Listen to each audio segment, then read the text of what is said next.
show you how to charge a non-Tesla at a Tesla Supercharger. Let's get it going. All right, so we're headed to a Tesla Supercharger. I'm gonna show you how to charge your non-Tesla at a Tesla Supercharger station, and specifically my GMC Sierra EV Denali.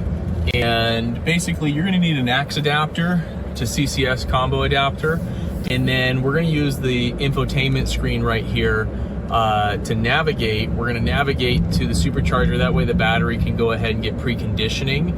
And then when we get there, I'll show you which charging app to use on the screen and how to activate the charge without using the Tesla app and just using the infotainment screen right here.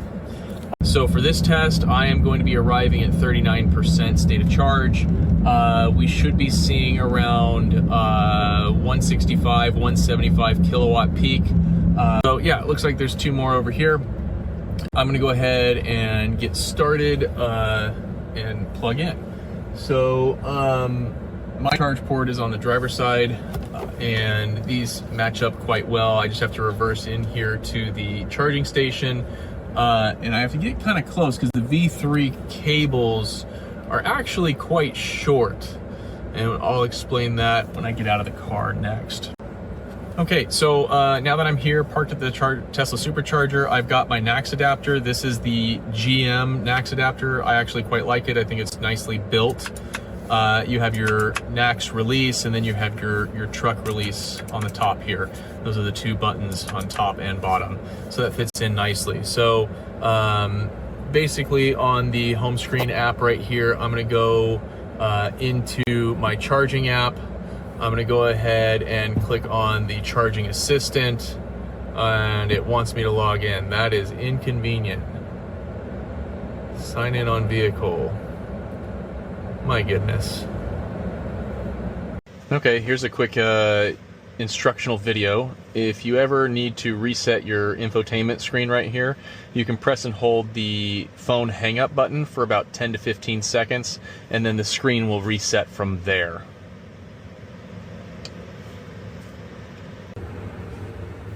All right, so after sorting out some technical difficulties, you're gonna go home, utilize the charging app, click on Charge Assist. It's gonna upload the local chargers. I'm gonna go ahead and click on Tesla Supercharger, and I know I'm on 3D. So I'm gonna go ahead and say start charging. Connecting. It is not connecting, so I need to go actually plug this in. All right, so the first step was to plug in. Now we're charging.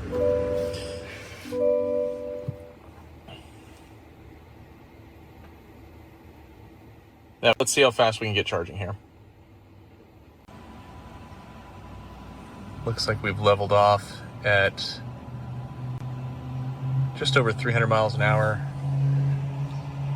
144 kilowatt on the dash.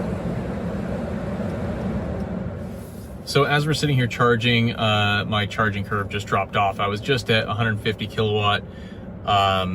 Let's talk about why the GMC Sierra EV is not a good match for the Tesla Superchargers.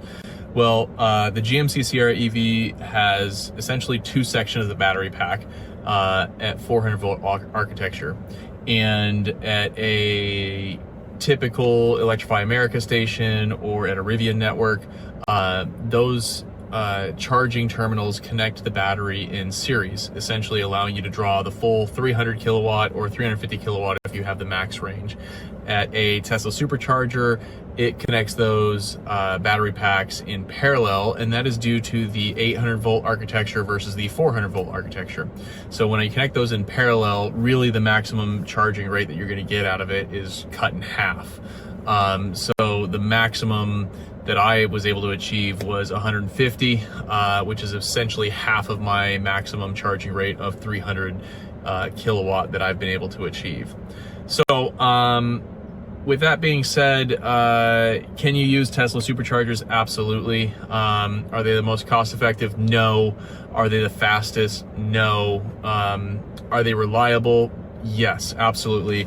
They're located everywhere. I'm sitting in the parking lot of a Denny's, so if I want to go and get a meal, I can go in here and grab a meal. Across the street, there's a brewery. There's plenty to do around here, conveniently located all over the States. So for now, I'm gonna go ahead and call this test pass, but not preferred. And I'm gonna go ahead and end this charge right here. So to end a charging session at a Tesla Supercharger on the GMC Sierra EV, you're going to be in your fast charging app. You're going to go ahead and click stop charge right here, and it asks you stop charge ? Yes, stop charge. You have to verify. At that point, you're going to hear this thing disconnect. You're going to see the kilowatt drop to 0, charging stopped, current range, charge level, range gained, right there. So first you want to unplug the adapter from the truck. And then you're going to want to unplug the adapter, rehang that, close everything up, and then we get on our way. So yeah, my preference, number one, Rivian Adventure Network. Tesla is super convenient, highly reliable, just not the fastest. My next test is going to be at a V4 supercharger station to see if I can get a little bit more speed out of it next time. Hope you enjoyed the video. Please like and subscribe. I'm trying to get this channel up to 500 subscribers and get that done before the end of the year. Thank you.